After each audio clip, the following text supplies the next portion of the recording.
Why are you still here? It's more than one reason. One reason, of course, I would like to, finish my career here. You plan on staying in Taiwan post-career. Oh, yeah. It's not even about your playing career anymore. Not even about, even if I don't play with a team this season, maybe I end up retiring. My plan is to, pretty soon, I'm going apartment hunting in the next few days. I'm going to get a place for me and my family to stay, most likely in the Linko area, because I really like that city. So now continue with your career in Taiwan. So after the season, you decided to join the Lioneers. But before that, you actually went overseas.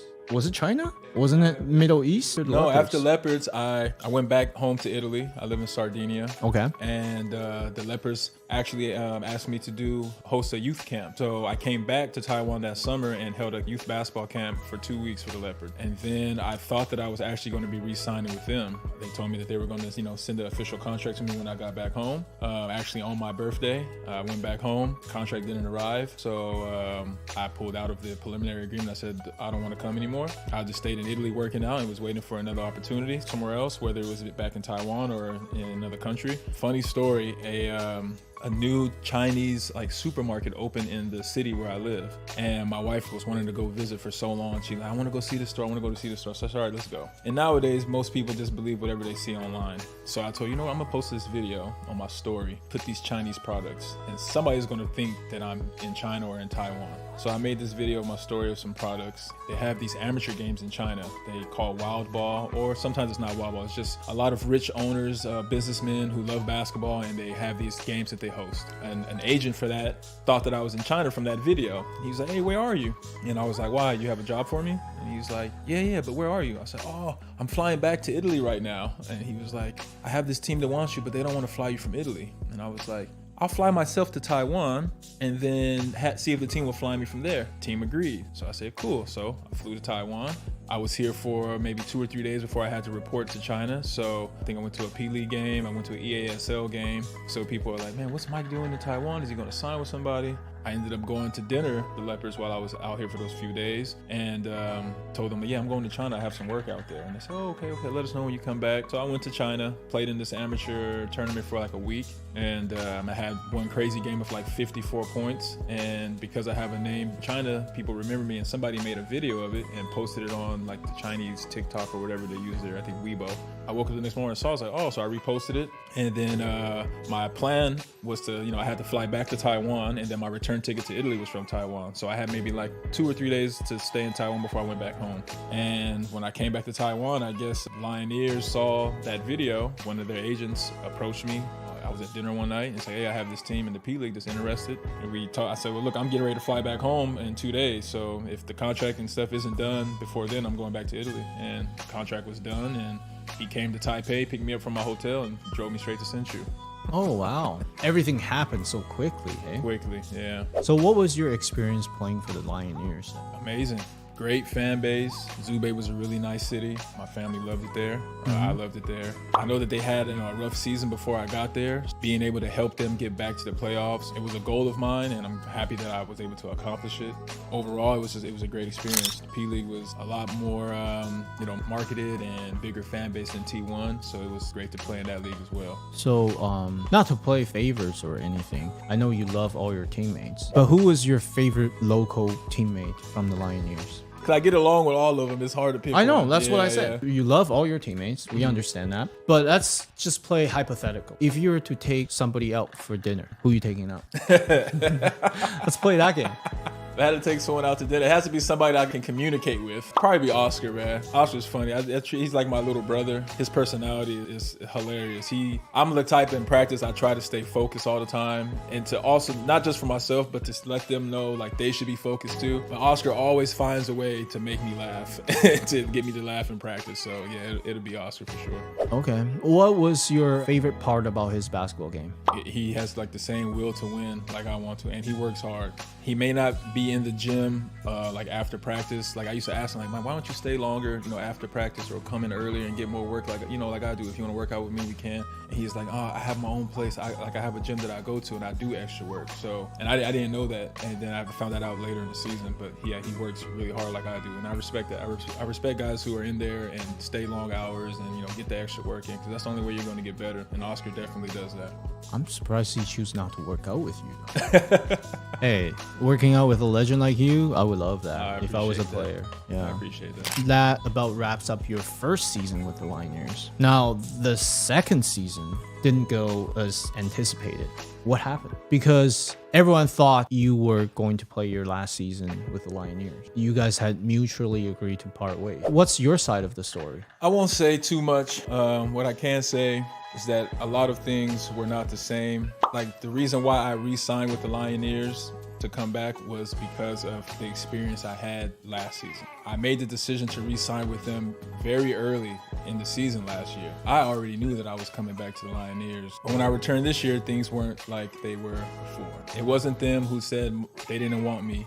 It was me letting them know, if these are how things are going to be now, if things aren't going to be like they were before, if I'm not going to have to deal with these things for this entire season, then it's probably better that we just, go our separate ways now, because I already know it's going to be way too stressful, because over there, I'm a leader, and that's already one responsibility I have, to be able to know how to deal with each player individually. You have to know guys' emotions. All right, I can talk to this guy this way. I can't scream at this guy. Like, that's what comes with being the leader. And if I'm going to have other things on top of that to deal with that I didn't have to deal with before, that I don't agree with, that don't honestly make any sense to me, then and if it's going to be my last season playing, I don't want to be stressed out, and it's going to affect the way I play. So it's better that good luck to you guys with your future, and I'm going to move on, because life goes on at the end of the day. What I don't understand, though, is many imports, after they get waived or cut, they book a ticket and fly out to Taiwan. Why are you still here? It's more than one reason. One reason, of course, I would like to, finish my career here. My post-career plans that I do have plans in Italy, but I feel like they would do much better here in Taiwan, and my family loves living in Taiwan as well. I want, like I've said this before, I would love to go into, coaching the youth here. I like the high school level and above, but only with, what I consider elite or the better players. I love watching game film. After my games, I always go home and I, critique everything that I do. I watch how I can get better, how the team can get better, how teams are defending us. So I would like to be an assistant coach for a pro team out in Taiwan, if that's possible one day, and be responsible for editing film and scouting and player development. Pretty sure I can help teach, some of the professional local players as well. Different moves, different tactics, improve some of their work ethics. And honestly, thinking about maybe starting a podcast out here, or, other business ventures out here, because I didn't expect my name to grow as much as it has in Taiwan when I first got here. I didn't expect that at all. And the love that fans have showed me, the support, I feel like I should stay here and continue to grow that as well, and give back my knowledge of the game to the youth here. So it sounds like you plan on staying in Taiwan post-career. Oh yeah. It's not even about your playing career anymore. Not even about, even if I don't play with a team this season, maybe I end up retiring. My plan is to, pretty soon I'm going apartment hunting in the next few days. I'm going to get a place for me and my family to stay, most likely in the Linko area, because I really like that city. Yeah, just start grinding, man. Start, training kids. I've been going to Morrison Academy, close with the head coach for the boys basketball team there, and slowly helping them out with their team if I can, and of course staying in shape while I'm here in case that phone call does come from a team one day. If it does come, I'll be ready, and I'm more than willing to go to either league and try to help a team win a championship. It means so much for you to express your love for Taiwan, because you have been to so many countries. There's a comparison for you, right? You can compare from one country to another, and you have been to 14 countries. I've only been to like 3.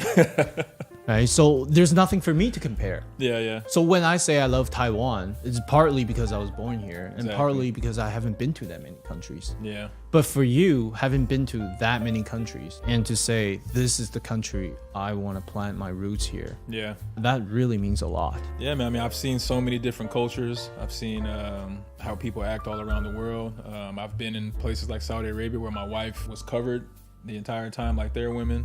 I've been in countries where they don't market the basketball as well as Taiwan, so I don't see a future staying there. Taiwan for me is, out of all the countries I've played in, the marketing they do, the way they care about, the league, they market their local players. You got all these endorsements and sponsors, and it's almost like NBA out here. And I feel like I need to take advantage of that. All right, so lastly then, you have mentioned that this is going to be your last season. I would love nothing more than seeing you play and finish your career on the court. So if you were to sell yourself right now to a professional team, what would you say to them? I don't think there's much to say. I think everybody here knows how I play. I think everybody knows my work ethic. Me personally, I think I could play, 2 or 3 more years, but I don't think there's a need for it. I just want to have one more good season with a team that I can hopefully win a championship with. So it would be, a dream come true if I can win my 10th here and then call it quits after that.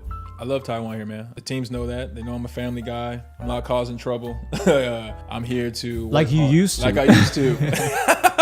Yeah. I'm here to work hard, set a good example for the youth, take care of my family. Yeah, I think with your work ethic and your leadership on the court, I think everyone can see that. And that's why you have built a fan base here. I've had so many fans send me messages of how my style of play just motivates them. I've even had some people who told me they stopped watching basketball and they started watching it again in Taiwan because of the way that I play and the way that I carry myself. So that's an honor, and I appreciate the fan base for feeling that way and showing me so much love and support.